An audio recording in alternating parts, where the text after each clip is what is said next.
What's going on, ladies and gentlemen, boys and girls alike who are aspiring to be owner-operators, driving a truck or owning a business and maybe employing someone to drive their truck. I wanted to give you an update on what has been going on.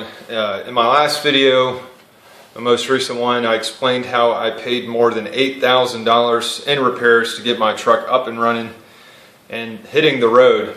That was a couple weeks ago, and basically what happened was I went out with a trainer in my personal truck. I did something unorthodox. Normally when you get employed by somebody, you typically as a truck driver get put in a truck with a trainer, and then you go out with them for 2 to 3 weeks, maybe 4 weeks, maybe longer, and you get trained on their truck. Okay, so let's say you go work for JB Hunt. Okay, JB Hunt would put you in their truck with a trainer for a few weeks, and then you would be put on your own. I didn't do that. I was a bit unorthodox and got hired on with a company called Deck, and they put a trainer in my truck that I bought, and we went out in my truck and he trained me for about 10 days. Maybe less, I'm not sure, but it was about 10 days. Anyway, within those 10 days we went from Texas to Florida, and then from Florida to Alabama, and then from Alabama back to Texas. I'm not going to go into the details of where all we went, but it was a lot of stops. But all in all, we made a gross of about $3,400. Now, that doesn't mean I took all that money home and all of it was mine. That's not what that means. Percentage went to the Deck, percentage went to my trainer, and a percentage went to the truck, and a percentage went to me. I think, well, at the end of the week, when it was all said and done, $2,000 was deposited into my account. Now, out of that money, I have to subtract fuel costs and repairs. But, that's not bad. What else was I going to say? Well, the trip itself was pretty awesome. It was a great learning experience. The truck actually did really well for a 97 Freightliner. I think it's a Cummins M11 engine. So it's a small engine, and it's not really meant for like going in the mountains and whatnot.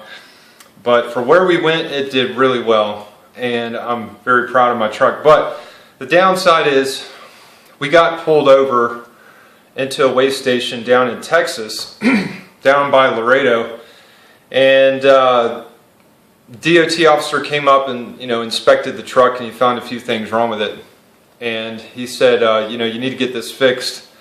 Also, you have a court date on April 12th or 15th or something like that. So took the ticket, and when we were getting inspected, I was scared out of my mind, and so I was just afraid of what he was going to find and everything.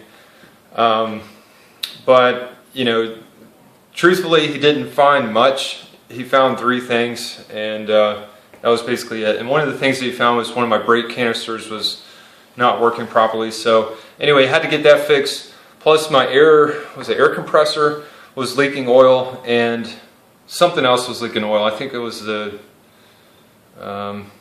gearbox. Anyway, the differential. Anyway, that was leaking oil, and so right now it's in the repair shop. I had to drive all the way back 500 miles deadhead back to Dallas, and it's in the repair shop. And the mechanic calls me today. He's like, "Hey, it's going to cost you $3,500 to get this compressor fixed." And I was like, "Man, you can't be serious." So that was a huge letdown. But he called me back and he's like, "Look, there's a used one I can get for you for about $500. I said, "Well, let's do it." So hopefully, if all goes well, this thing is going to work right and it's going to fix my issue. So I'm hoping for repair costs of less than $1,000. Hoping for, obviously, we'll see what happens. But after that, I'm going to be hopefully hitting the road again, and I'll keep you up to date on what's going on. And hopefully it's not game over, so we'll see. All right, take care.